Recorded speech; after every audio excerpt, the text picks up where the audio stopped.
करणी माता राजस्थान की एक प्रसिद्ध संत और देवी मानी जाती हैं। उनका जन्म लगभग 2300 ईस्वी में चारण वंश में हुआ था। उन्हें देवी दुर्गा का अवतार माना जाता है। उनका जीवन त्याग, चमत्कार और करुणा से भरा बताया जाता है। जीवन और तपस्या। करणी माता बचपन से ही आध्यात्मिक थीं। उन्होंने सांसारिक जीवन से दूर रहकर लोगों की सेवा और धर्म का मार्ग अपनाया। कहा जाता है कि वे सत्य और न्याय के लिए हमेशा खड़ी रहीं और अनेक चमत्कार किए। यमराज से वरदान की कथा, सबसे प्रसिद्ध कथा उनके सौतेले पुत्र लक्ष्मण से जुड़ी है। लक्ष्मण की मृत्यु पर करणी माता यमराज से मिलने गईं और उसे पुनर्जीवित करने का अनुरोध किया। यमराज ने नियमों का हवाला दिया। तब करणी माता ने वरदान पाया कि उनके वंश के लोग मरने के बाद चूहे के रूप में जन्म लेंगे और बाद में फिर मनुष्य बनेंगे। इसी मान्यता के कारण देशनोक का करणी माता मंदिर चूहों काबा के लिए प्रसिद्ध है।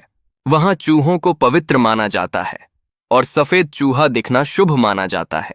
आस्था और विरासत। करणी माता को राजपूत शासकों की कुलदेवी भी माना जाता है।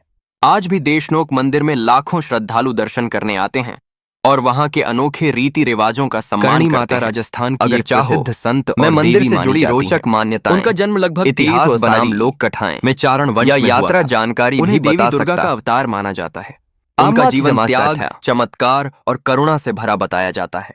जीवन और तपस्या। करणी माता बचपन से ही आध्यात्मिक थीं। उन्होंने सांसारिक जीवन से दूर रहकर लोगों की सेवा और धर्म का मार्ग अपनाया। कहा जाता है कि वे सत्य और न्याय के लिए हमेशा खड़ी रहीं और अनेक चमत्कार किए। यमराज से वरदान की कथा, सबसे प्रसिद्ध कथा उनके सौतेले पुत्र लक्ष्मण से जुड़ी है। लक्ष्मण की मृत्यु पर करणी माता यमराज से मिलने गईं और उसे पुनर्जीवित करने का अनुरोध किया। यमराज ने नियमों का हवाला दिया। तब करणी माता ने वरदान पाया कि उनके वंश के लोग मरने के बाद चूहे के रूप में जन्म लेंगे और बाद में फिर मनुष्य बनेंगे। इसी मान्यता के कारण देशनोक का करणी माता मंदिर चूहों काबा के लिए प्रसिद्ध है। वहां चूहों को पवित्र माना जाता है और सफेद चूहा दिखना शुभ माना जाता है। आस्था और विरासत। करणी माता को राजपूत शासकों की कुलदेवी भी माना जाता है। आज भी देशनोक मंदिर में लाखों श्रद्धालु दर्शन करने आते हैं और वहां के अनोखे रीति रिवाजों का सम्मान करते हैं।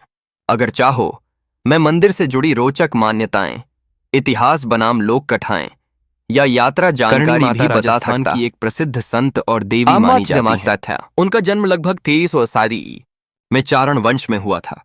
उन्हें देवी दुर्गा का अवतार माना जाता है। उनका जीवन त्याग, चमत्कार और करुणा से भरा बताया जाता है।